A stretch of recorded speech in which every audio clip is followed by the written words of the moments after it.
Salut à tous mes abos, aujourd'hui on se retrouve pour une nouvelle vidéo. Alors vous avez été nombreux à me demander de faire une vidéo qui englobe toutes mes installations, vous présenter toutes mes espèces. Alors maintenant que je vous ai présenté une par une toutes les espèces que j'ai, donc je vous ai écouté dans cette vidéo, on va faire un reptile home et je vais vous faire voir donc toutes mes installations dans cette vidéo. Allez, à tout de suite.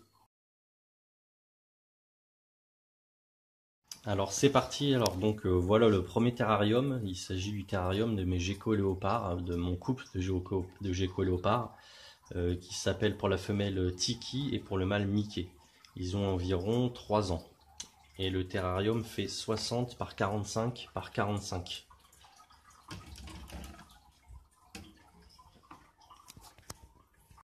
Donc voilà Mickey, le mâle.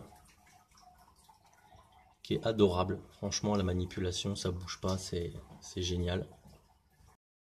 Et voilà la femelle Tiki, qui la première fois que vous l'avez vue en vidéo est en train de muer. Donc la voilà, toute belle, avec des yeux magnifiques. Voilà pour la petite femelle. Gecko léopard. On va la reposer. Hop, donc voilà leur petit terrarium. Hein. Donc cachette, hein, un peu partout. La gamelle d'eau. La pierre chauffante au fond.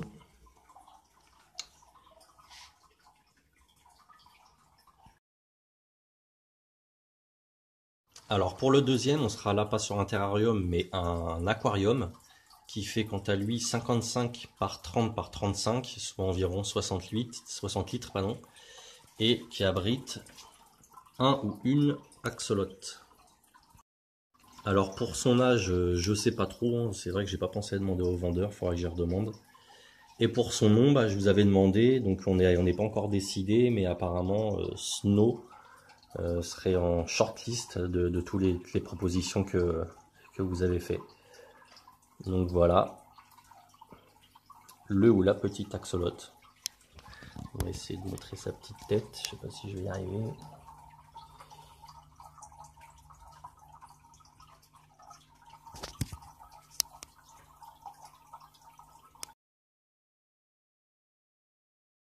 Alors pour mon troisième terra, il s'agit d'un 120 par 60 par 60 où habite ma femelle python royal ou python régus de 4 ans qui s'appelle Cléo.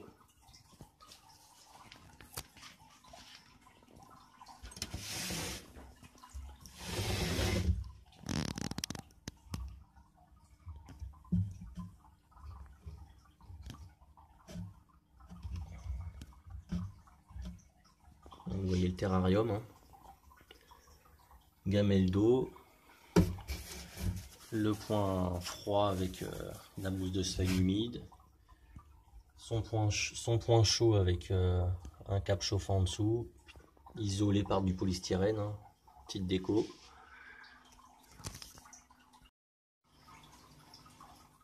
Alors là voilà, la petite Cléo, elle a 4 ans. Elle est vraiment adorable à la manipulation, il n'y a aucun problème. Elle mue bien, elle mange bien, elle est docile.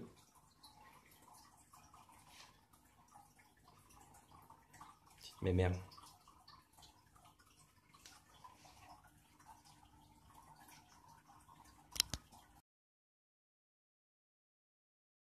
Alors pour le cinquième, il s'agira encore d'un aquarium.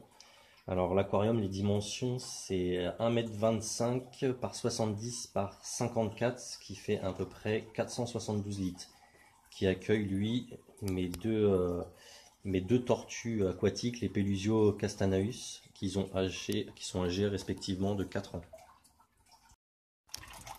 Donc voilà l'intérieur, hein. Une grande plage, absolument nécessaire, vitale. Un point où ils se prennent des UV dans la tronche. Un petit peu de déco, mais pas trop parce qu'ils défoncent tout. Un autre UV là, pour quand ils sont dans l'eau. Une autre source de lumière ici. Une grosse branche. Là, on va pas voir grand chose. très peu de déco parce qu'il défonce tout. J'ai choisi de pas mettre de substrat parce que c'est beaucoup plus facile à nettoyer. Et c'est comme j'avais dit dans la vidéo de présentation, c'est vraiment détrivore les tortues. Voilà, comme vous pouvez le voir, en dessous l'aquarium, donc c'est tout le système de filtration. Donc j'ai une grosse pompe de filtration externe. Hop, les lumières qui sont mises sur minuterie. Et indispensable, le filtre UV. Alors vous voyez, l'eau rentre par le premier, elle passe dans de la lumière très forte qui tue les bactéries, les algues, et ça ressort par là. Donc ça c'est indispensable si on va avoir une eau claire. Alors voilà ce qui serait a priori le mâle. Donc je sais plus le poids et la taille exacte, mais là croyez-moi que je le tiens à bout de bras, je le sens passer. Vous voyez la taille du monstre. Donc je vais me répéter, mais encore une fois, quand on achète une tortue en animalerie, hein, elle coûtera pas cher, elle sera toute petite, mais il faut penser à ça. Hein. Bon là je vais la reposer parce qu'elle est en train de me lacérer. Aïe aïe aïe, me lacérer les mains. Hop là. Et voilà la deuxième, qui serait donc a priori la femelle, qui est un petit peu plus petite, bien qu'elle soit encore bien balèze aussi. Mais voilà, elles sont toutes belles. Alors j'y mettrai pas mes doigts quand même, hein, parce qu'ils ont bien grossi. Et vu comment ils jettent sur la viande et comment ils dépouillent ça quand je leur donne un petit peu de viande, c'est assez impressionnant, donc je mettrai pas mes doigts.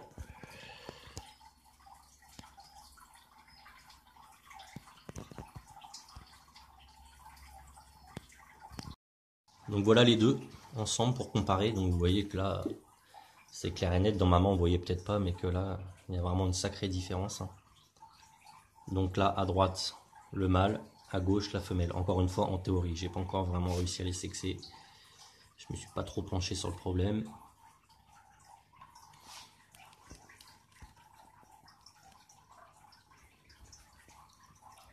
Hop, elle veut se faire la malle.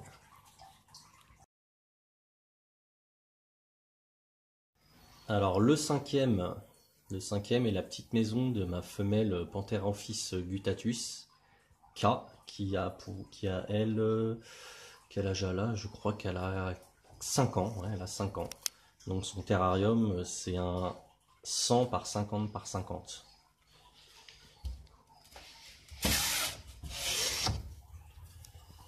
Ben voilà la petite.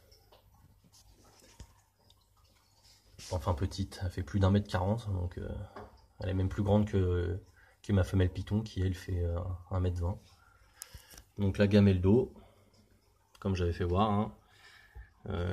La boîte à mu remplie de sphènes humides, la cachette coin chaud, ça fait aussi office de cachette point froid. Hein. Et voilà le terrarium donc d'1 m par 50 par 50, isolé avec du polystyrène pour faire un petit décor et une petite isolation.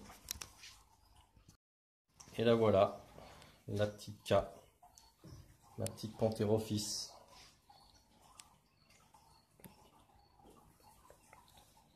Elle est super jolie. C'est une face classique. Hein.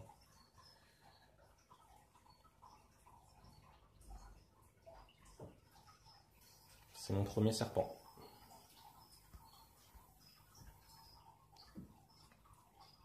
Donc à la manipulation des serpents, vous le savez tous, hein, toujours essayer de mettre deux mains hein, qui se sentent en sécurité pour éviter le stress. Déjà que quand on les fait bouger, de leur terrarium, qu'on les prend dans la main, ça engendre toujours un peu de stress. Et si en plus de ça, on leur donne pas des bons points d'appui, ils vont stresser encore plus. Donc là, à la rigueur, là ça va, elle est bien enroulée, mais vraiment toujours essayer de mettre 2 points d'appui. Vous voyez, hop, comme ça. Là, vous voyez, elle n'est pas stressée. Quand je l'ai pris, elle est un peu speed, mais là, elle s'est calmée tout de suite. Elle bouge plus. Elle est toute mignonne, je ne sais pas si vous allez voir sa petite bouille.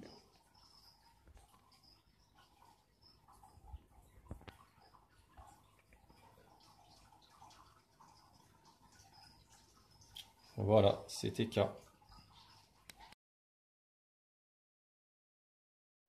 Alors, pour le sixième, On sera sur un terrarium de 120 par 60 par 60, c'est exactement le même, à quelques détails près de ma femelle python. Donc là, c'est pour accueillir mon couple de Pogona, les célèbres Pogona. Donc les voilà. Le mâle qui s'appelle Taz, la femelle Pago. Donc voilà le terrarium. Donc du sable, hein, une gamelle d'eau qui sert à rien parce qu'ils boivent jamais, ils y vont jamais dedans, mais bon, je préfère en mettre et qu'ils s'en servent pas que pas en mettre et qu'ils en aient besoin. Donc pareil que les autres terrariums, hein, donc isolé avec du polystyrène extrudé sur le côté, hein, petite déco fait maison. Donc les Pogona sont quand même pour moi semi-arboricoles, hein, quand même. Ou en tout cas ils aiment bien grimper un peu partout, donc vous voyez, il faut pas hésiter à mettre des étages.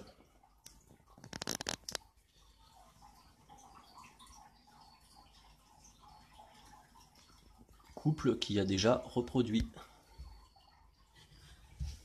plusieurs fois.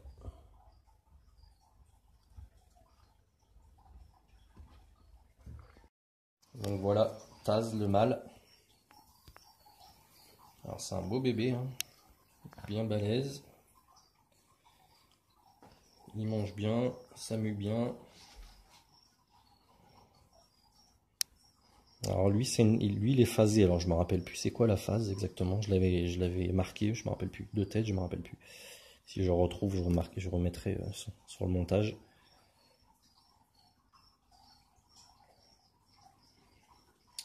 Mon pépère. Donc voilà, c'était Taz. Bon, Pago, je la prendrai pas parce qu'a priori, elle serait pleine. Donc j'évite la manipulation.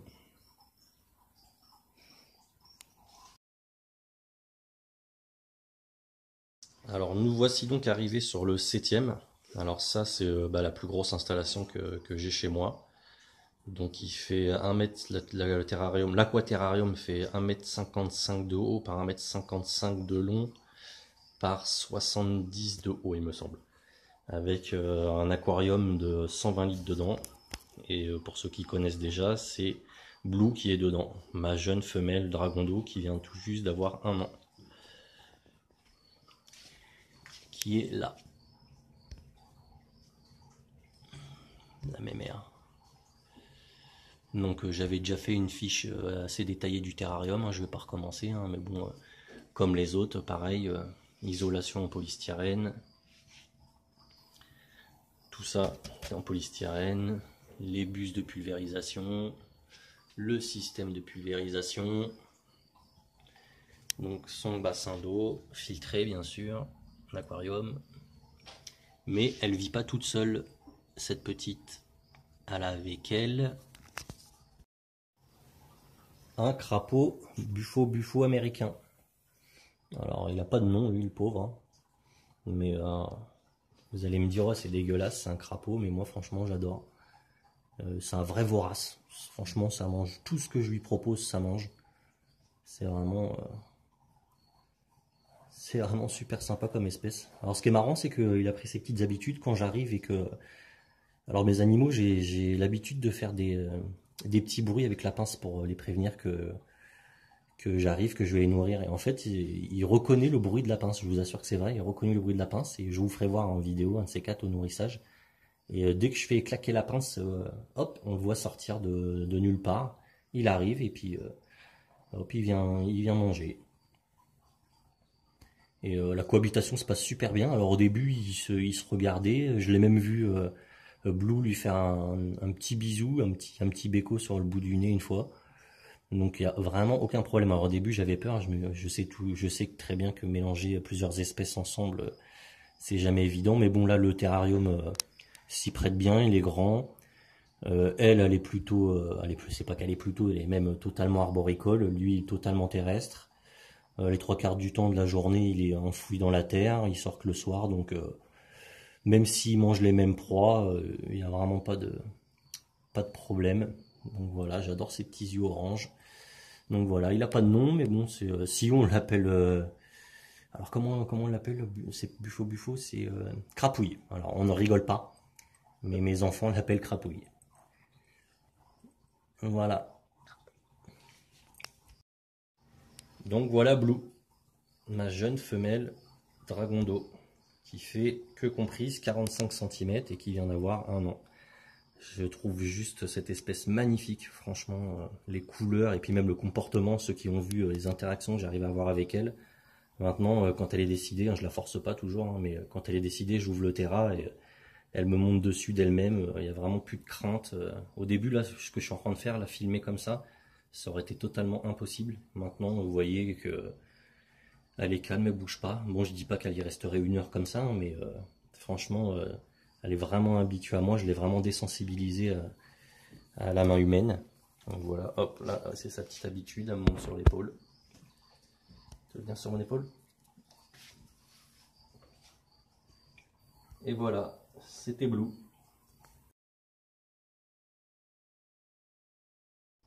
Alors pour mon 8e terrarium, il s'agit d'un terrarium de 45-45 par 60 de haut qui accueille lui un couple de Tachydromus sexnineatus, un Tachydromus quoi. Donc un trio. Il y a un mâle pour 2 femelles, le vénard. Et voilà, donc je vais pas les prendre, hein, la manipulation, les Tachydromus, c'est tellement petit que j'ai toujours peur de leur faire du mal. Et puis c'est tellement speed que... D'ailleurs la première fois quand je les ai ramenés, il y en a un qui s'est tiré, on l'a retrouvé 2 jours après sur le mur, comme genre en mode araignée quoi. Donc on a eu de la chance. Donc les voilà. Le terrarium. Donc beaucoup de branches, hein. Ça c'est pareil, c'est 99% arboricole, hein. C'est toujours en l'air. Alors c'est une espèce vraiment très sympa, hein. Ça coûte rien, mais c'est vraiment mignon. Mais bon, je vous dis, c'est vraiment la manipulation, c'est même pas la peine, hein. Déjà pour l'attraper, on s'amuse. C'est, ils auraient dû appeler ça le lézard chimpanzé quoi. Donc voilà, ça c'était les petits Trachydromus avec leur petite gamelle d'eau là-bas, qui s'en servent pas d'ailleurs. Une petite gamelle ici, enfin une petite cachette ici. Et voilà, bien fourni en feuillage, en branches. Ils kiffent ça.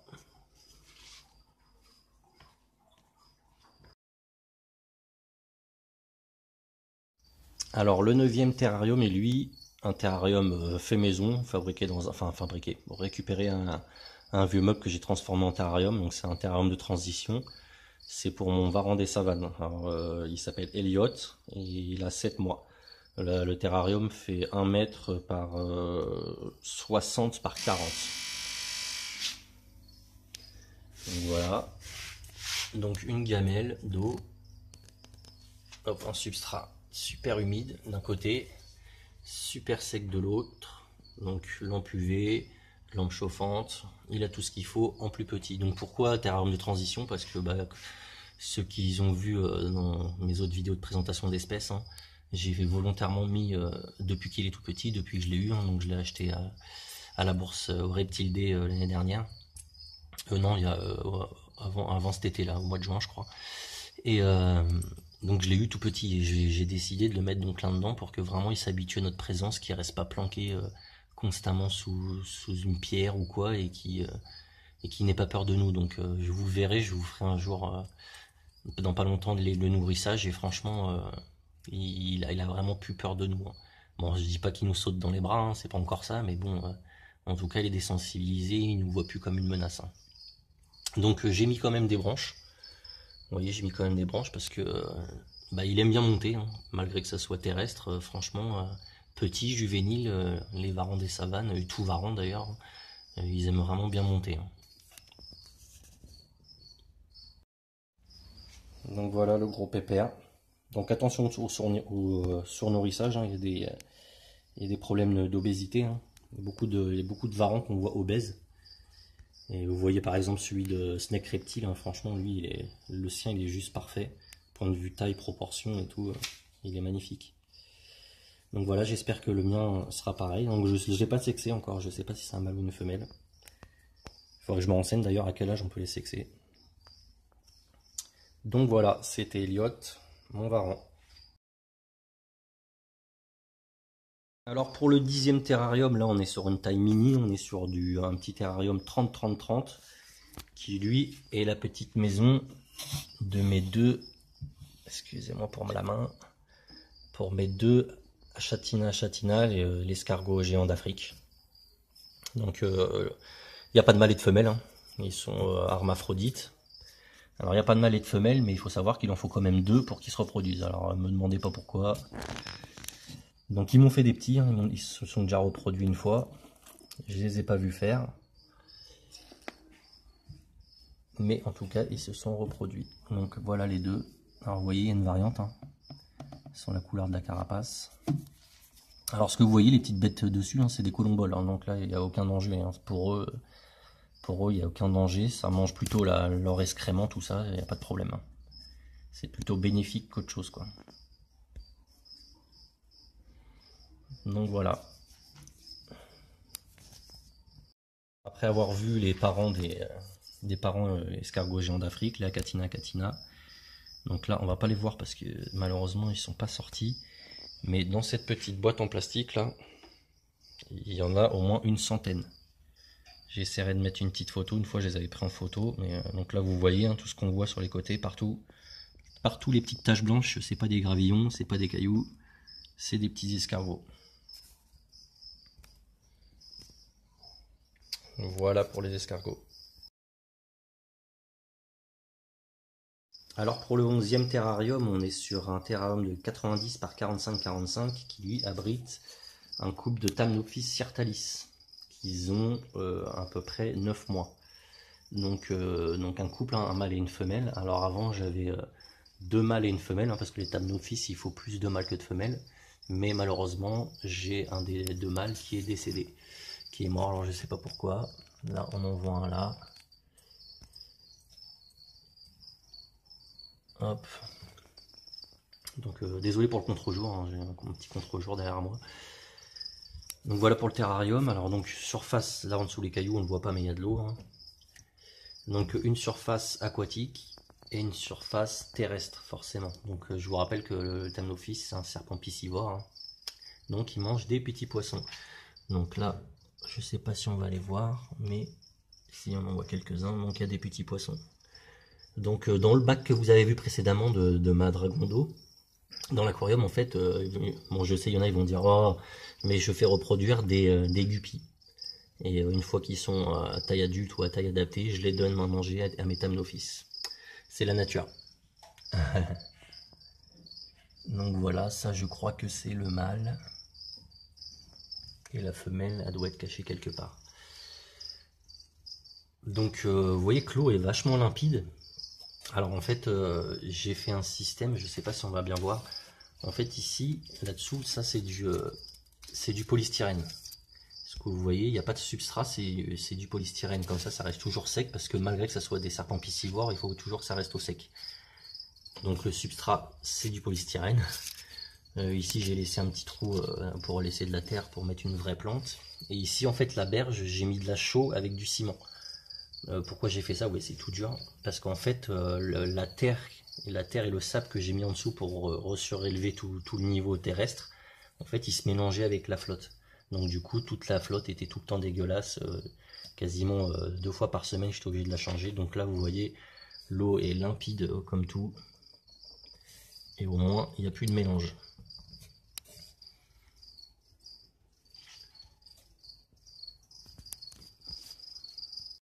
Alors voilà mon jeune mâle Thamnophis sirtalis, donc vous avez vu, il est tout petit.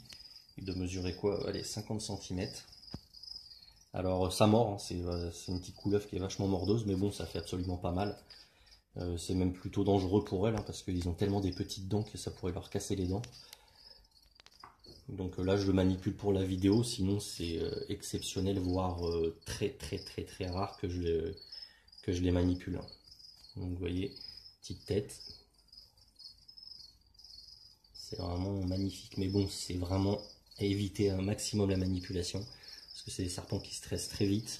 Et en plus, il faut savoir que ça, c'est une espèce qu'ils ont été importés, hein. C'est une couleuvre piscivore qui vient des États-Unis, et elle a été importée, je le sais, hein.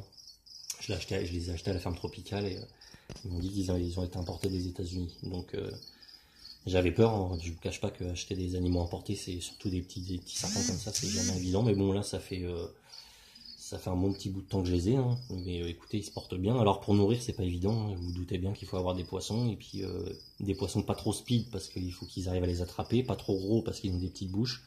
Donc c'est vrai que c'est pas un serpent que je conseillerais aux débutants. Mais bon, ça c'est toujours pareil. On dit pas aux débutants. Si le gars qui va en acheter un, il est super motivé et c'est super bien renseigné et qu'il a le setup complet qui va bien avec, il n'y a pas de raison. Donc voilà, c'était les petits Thamnophis. Alors pour le 12e terrarium, ça sera un petit terrarium qui lui fait 90 par... non, autant pour moi, il fait 60 par 40 par 30. Et ce petit terrarium abrite une Ceratophis cronwelli Pac-Man, une grenouille Pac-Man albinos, celle-ci pour sa phase. Et elle a 7 mois. Donc une bonne ampoule chauffante hein, d'un côté. Alors je ne sais pas où elle va être. Donc un coin chauffant, un substrat toujours bien humide. Une gamelle d'eau qui va bien, une petite branche pour la déco bien que ça monte nulle part. Voilà, c'est un setup totalement simple. Donc là voilà de plus près ma petite grenouille Pac-Man qui s'appelle Pac-Man. Hein. Je me suis pas trop fait chier sur ce coup là. Donc je trouve qu'elle est juste magnifique. Donc là je vous rappelle elle a 7 mois, elle n'est pas encore adulte. Donc c'est déjà un gros pépère ou une grosse mémère, je sais pas si c'est un mâle ou une femelle. Donc elle a les yeux rouges. Elle est juste magnifique. En ce moment, je sais pas si c'est parce que la température commence à baisser, mais elle mange pas beaucoup. Hein. Elle reste enterrée. Alors, je sais pas, pourtant les paramètres sont bons, sont ok. Dans le setup, il n'y a rien qu'à bouger, mais bon, elle mange pas beaucoup. Je sais pas ce qu'elle a, elle reste enfermée, enterrée plutôt. Donc voilà, c'était la petite grenouille Pac-Man.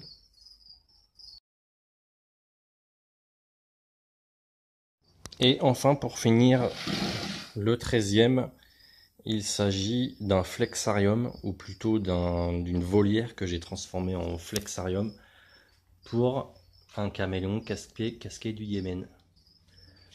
Donc alors la volière, elle fait 1m50 de haut, il me semble, par 60 de large, par 60 de profondeur.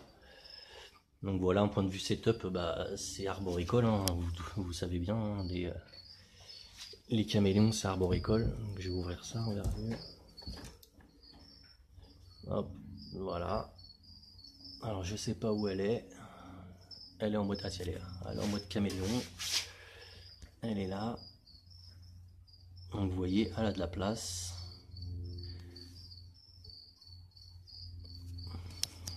Alors pour ceux qui ont vu la vidéo, de temps en temps, l'été, je la mets dehors dans les arbres que j'ai dans mon jardin. Et puis je la laisse se balader sous surveillance bien sûr. Mais c'est trop mignon à voir, quoi. On a l'impression qu'elle est dans son milieu naturel. Beaucoup plus speed d'ailleurs dehors que dans son flexarium. Donc vous allez me dire forcément c'est plus petit. Hein. Mais dehors, elle est vraiment à table des coups de speed, quoi.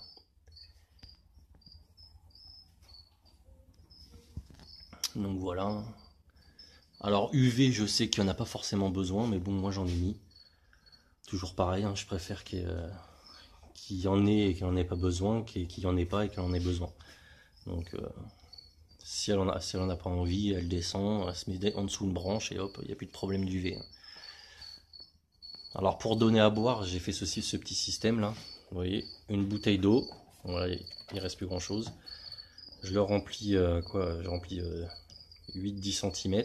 J'ai fait un trou en dessous, le petit bouchon pour régler le débit avec un petit cure-dent et l'eau coule parce qu'en fait ça boit pas dans une gamelle. Hein.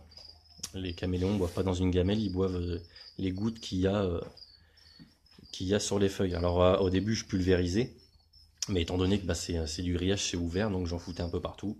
Donc je trouvais ce moyen là et puis écoutez, ça marche parfaitement bien. Et là, à travers les barreaux, je ne sais pas si vous pouvez voir. Là, il y a une gamelle en ferraille parce qu'elle mange de la salade et des endives. Assez souvent d'ailleurs, de plus en plus. Alors elle s'appelle Caramel, je sais pas si je l'ai dit, elle s'appelle Caramel et elle a 1 an. Donc voilà Caramel de 1 an. Bon là elle a totalement changé de couleur parce que je la manipule jamais. C'est très rare, à part je vous dis l'été pour la mettre dans l'arbre de temps en temps, sinon j'ai pas besoin de la manipuler, donc je la manipule pas, je la laisse tranquille. Parce que les caméléons, faut savoir que ça stresse très vite, la preuve, hein, vous avez vu les couleurs. Bon, vous me direz, elle est magnifique comme ça, hein, mais c'est pas sa couleur naturelle. Là, c'est juste pour me faire voir son mécontentement. Elle est juste magnifique. Donc là, taille adulte, hein, elle a 1 an. De toute façon, les femelles, ils sont toujours plus petits que les mâles. Hein. Donc regardez, suivez-moi, on va la remettre dans sa cage tout de suite parce que j'aime pas trop la manipuler. Allez, vas-y, ma mère. Allez. Ah, puis ça pince fort.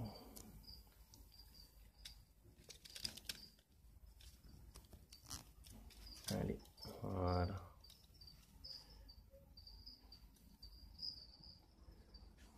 Elle va aller vite se cacher.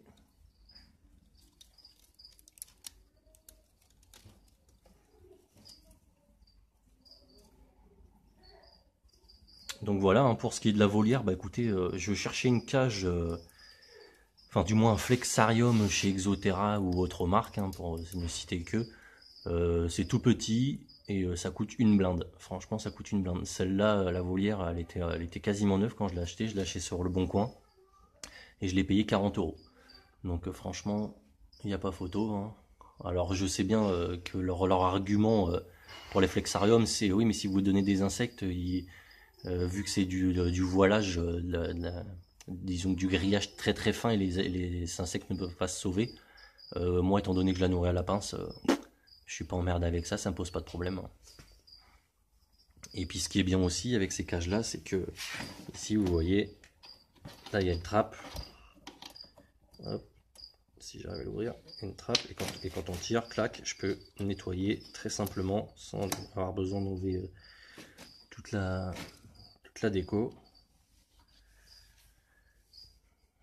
Et voilà. Voilà les amis, cette vidéo enfin terminée. Alors je suis désolé, un petit peu long, mais bon, comme vous avez vu, j'ai pas mal d'espèces à présenter. J'espère qu'on a fait le tour et que ça vous aura plu tout simplement.